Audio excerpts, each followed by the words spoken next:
안녕하세요. 반반 결혼하기로 하고 결혼 준비 시작하자마자 파혼해버린 29살 여자입니다. 파혼한 남자친구는 저보다 3살이 많아요. 각자 비슷한 업종에 종사하고 있고 그러다 보니 서로 통하는 게 많아 연애를 시작하게 되었습니다. 1년 반의 연애 끝에 청혼을 받아 결혼하게 되었어요. 결혼 이야기 나오고 서로의 재정 상황에 대해 이야기를 나누다가 서로 모아놓은 돈의 액수가 비슷한 것을 알게 되었습니다. 사실 그 금액이 많지는 않아요. 남자친구 5천, 저 6,500이었습니다. 굳이 따지고 든다면 제가 1,500만 원 더 해가는 거긴 하지만 그래도 그동안 데이트 비용 중에 남자친구가 더 냈던 부분도 있고 중고차긴 하지만 남자친구는 자동차도 가지고 있는 데다 저랑 놀러 다니면서 감가도 조금 되었을 테니 그 부분에 대해선 따로 짚고 넘어가지 않기로 했어요. 남자친구가 가져오는 돈에 자동차를 재산으로 포함하기로 했고 제 돈으로는 결혼식 비용과 혼수를 부담하기로 했습니다. 신혼집 구하는 과정에서 모자란 돈은 이자 부담이 있을지라도 그냥 대출을 받아서 구하기로 했습니다. 제가 고집도 세고 어려서부터 기가 세다는 소리를 많이 들었어요. 그런 맞춰주기 힘든 제 성격, 1년 반 연애하는 동안 군소리 없이 다 맞춰주고 그러던 사람인데 상견례 시작도 하기 전에 파혼을 하게 될 줄은 꿈에도 생각 못했습니다. 결혼 이야기 나오자마자 저희 부모님께 남자친구를 인사시켰어요. 저희 어머니도 제 성격을 알고 있다 보니 네 성격 맞춰주는 사람이면 보살이다 하면서 좋아라 하셨고요. 곧바로 상견례 일정을 잡으라고 하시더라고요. 그래서 상견례 일정을 잡으면서 그 전에 제가 먼저 인사를 드리러 가기로 되었습니다. 남자친구 집에 인사를 드리러 갔는데 식탁이 좁다고 거실에 큰 상을 펴놓고 있었어요. 현관문에서 부엌이 보이는 구조라서 쓱 봤는데 식탁은 그냥 평범한 가정집 사이즈였습니다. 저 온다고 뭔 음식을 얼마나 많이 하셨길래 일반 가정집에서 쓰는 식탁이 작다고 하는지 싶었어요. 그리고 그 마음 씀씀이만 봤을 때는 좋은 분들이시구나 하고 긴장한 마음이 살짝 풀리게 되었습니다. 거실에 펴놓은 커다란 상에 앉아있는데 식사를 하기 앞서서 사람 불러놓고 밥부터 먹을 수가 있냐며 이런저런 단순하고 평범한 이야기들을 주고받게 되었습니다. 어머님이 차를 내오셨고 따뜻한 차를 마시면서 그냥 학교는 어디 나왔느냐, 부모님은 뭐 하시냐 같은 간단한 호구조사성 질문들을 주거니 받거니 하고 있었어요. 질문은 거의 아버님이 먼저 하셨는데 무슨 이야기 주고받다가 어머님이 뭔가 맞장구를 치시며 잠깐 아버님 말을 끊는 순간이 있었는데 아버님이 순간 어머님을 노려보면서 스흡하고 소리를 내더라고요. 왜 있잖아요. 집에서 키우는 강아지나 고양이가 말을 안 듣거나 하면 안 되는 행동을 할 때 경고하듯 내는 그 소리요.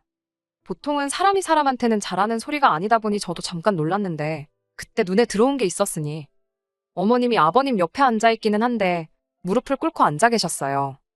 여태까지는 너무 긴장했다 보니 정면에 보이는 거 말고는 시야에 아무것도 들어오지 않았는데 아버님이 낸 그 소리 때문에 뒤늦게나마 발견하게 되었습니다. 불편할 텐데 왜 저렇게 앉아 계시지 했는데 뭐 당장 제 동생도 양반다리 하고 앉아있는 거 불편해서 군대에서 고생 좀 했다. 이런 이야기를 한 적이 있다 보니 그래서 그런가 보다 하고 넘겼지만 그래도 아버님이 어머님을 대하는 태도를 보고는 조금 심상치 않구나 하는 생각이 들었습니다. 간단한 질문 시간이 끝나고 나서 이제 어머님이 식사를 하자고 하면서 음식을 준비하러 부엌으로 가셨는데 남자친구면 남자친구 아버님은 그냥 자리에 앉아가지고는 멀뚱멀뚱 TV만 보고 있지 아무것도 도와주질 않더라고요. 당장 테이블 위에는 아시던 찻잔이 돌아다니고 있는데 그걸 부엌에 가져다 놓는다던가 아니면 뭐 수저나 앞접시 같은 거 가져다 놓는 정도는 도와줄 수 있는 거 아닌가 생각했어요. 어머님이 냉장고에서 이것저것 꺼내서 밑반찬도 덜고 있는데 아무도 그걸 신경 쓰지 않으니까 오히려 손님인 제가 다 불편하더라고요. 그래서 옆에 앉아있는 남자친구 옆구리 쿡 찌르면서 좀 도와드리라고 눈치를 줬습니다. 남자친구는 대번에 제 눈치 한번 보고 아버님 눈치 한번 보더니 우물쭈물 자리에서 일어나더라고요. 그런데 남자친구 아버님이 그런 남자친구를 불러 세워서는 그냥 앉아있어라 하는 거예요. 저도 같이 일어나서 도우려고 했는데 저도 덩달아 그냥 자리에 앉아버렸네요. 식탁이 작아서 상을 폈다는 말이 왜 그랬는지 알 정도로 진수성찬을 준비해 주셨더라고요. 밑반찬이라고 꺼내주신 것만 해도 김치를 제외하고도 9가지나 됐습니다. 김치도 배추김치만 있는 게 아니고 깍두기며 파김치며 종류별로 다 있었고요. 불고기는 재워놓은 거 바로 해서 주신다고 혼자 이리저리 분주하게 움직이면서 이 더운 여름날에 불 앞에서 땀을 뻘뻘 흘리고 계시는데 아무도 신경 쓰지 않더라고요. 주방에서 우당탕 소리가 나서 고개를 돌려보니 어머님이 찬장에 있는 브루스타를 꺼내다가 옆에 있던 뭘 떨어뜨렸나 봐요. 그래도 남편이랑 아들인데 당연히 괜찮냐는 소리가 나와야 되는 거 아닌가 했는데 아버님은 소리 때문에 고개가 돌아가 놓고는 어머님이 다치지 않은 걸 확인이라도 했는지 또 혀를 찢하고 차면서 칠칠 맞긴 하면서 궁시렁대고 있는 거예요. 어머님이 체구가 저보다도 작으신데 찬장 맨 위에 올라가 있는 거 꺼내는 게 얼마나 힘들었겠어요. 집에 남자라고 2명이 있는데 도와주기는커녕 엉덩이랑 바닥이랑 하나가 된 건지 일어날 생각도 없어 보이고 차라리 뭐 저한테 할 질문이 남았거나 해서 저한테 뭐를 더 물어보고 있거나 했으면 그러려니 했겠는데 딱히 저한테 무슨 질문을 하는 것도 아니고 그냥 TV 화면만 보고 음식 차려지길 기다리고 있는 게 조금 보기 그랬습니다. 아무리 집마다 가풍이 다르고 그렇다지만 나눠서 하면 금방 끝나는 거고 그게 힘든 일도 아니잖아요.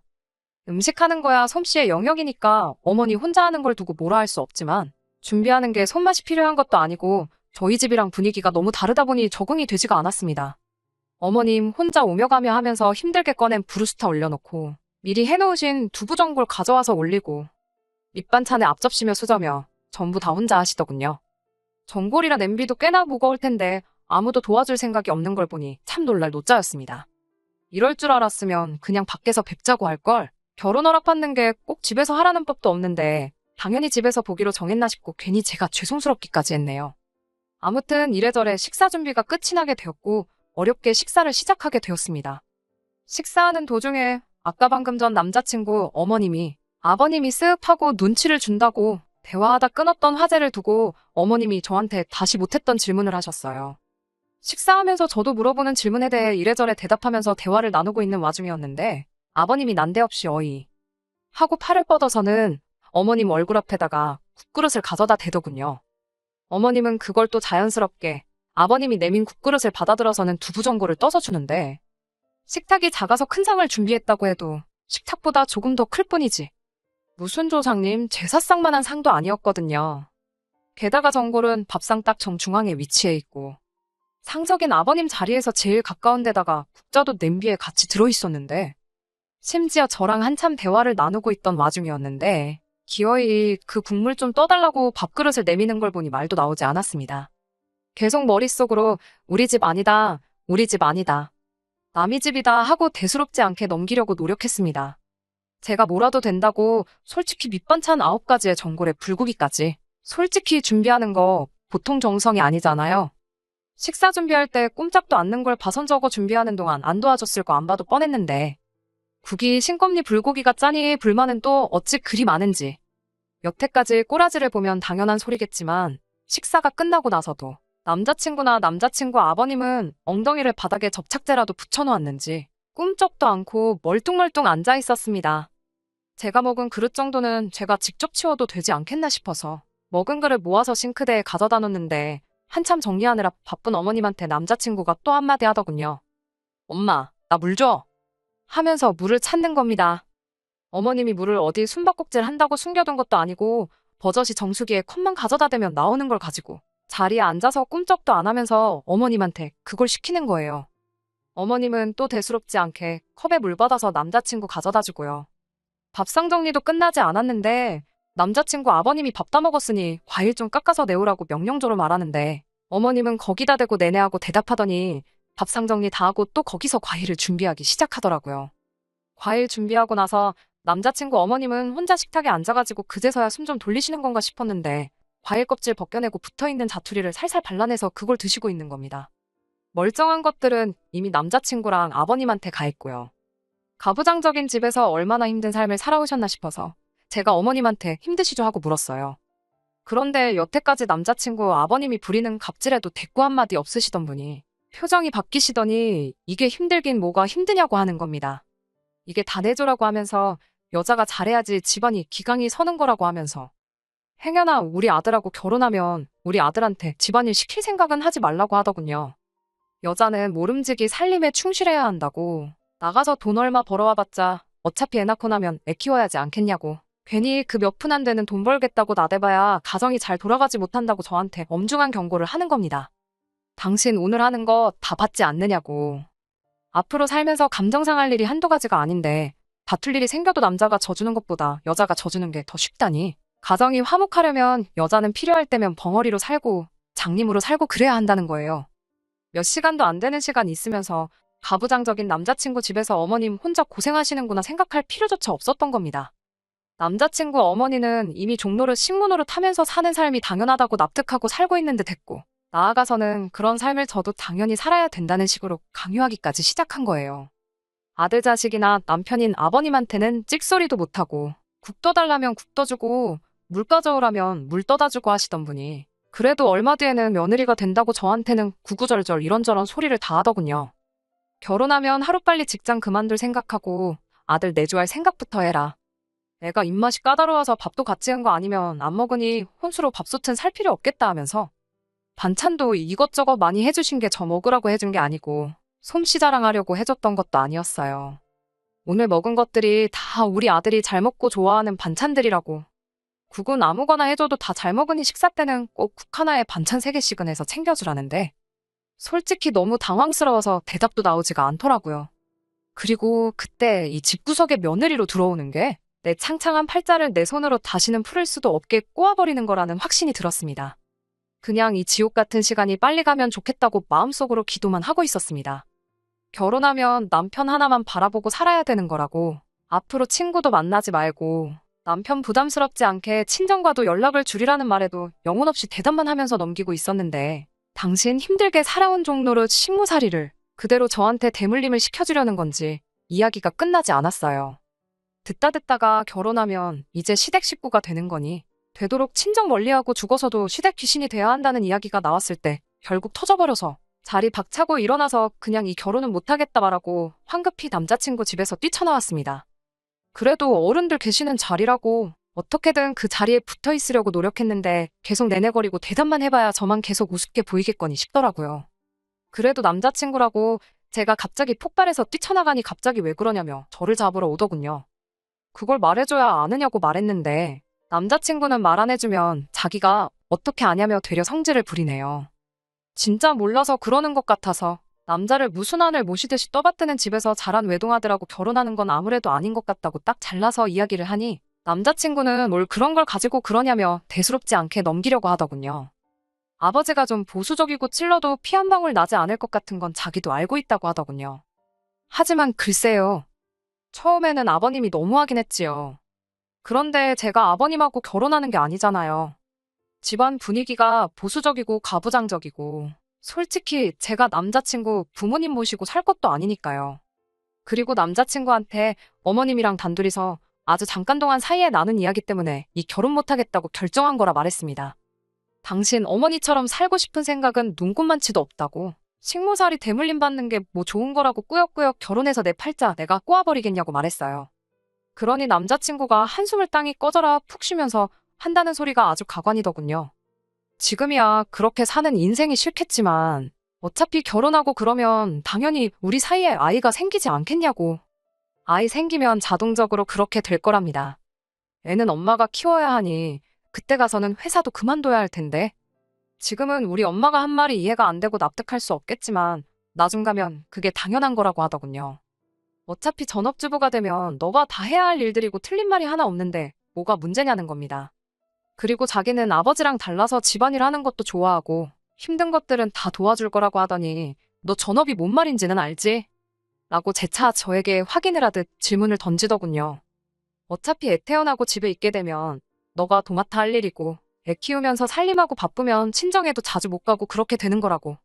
그냥 어머니가 옛날 분이라서 시댁 귀신 어쩌고 하면서 말을 겁주듯이 한 거지. 그렇게 되는 게 자연스러운 일이라고 혼자 또 강연하듯 나불대고 있는데 너무 어이가 없어서 나불대는 주둥이를 손바닥으로 한 대 후려쳐버렸네요. 애는 뭐 엄마 혼자 만드냐고.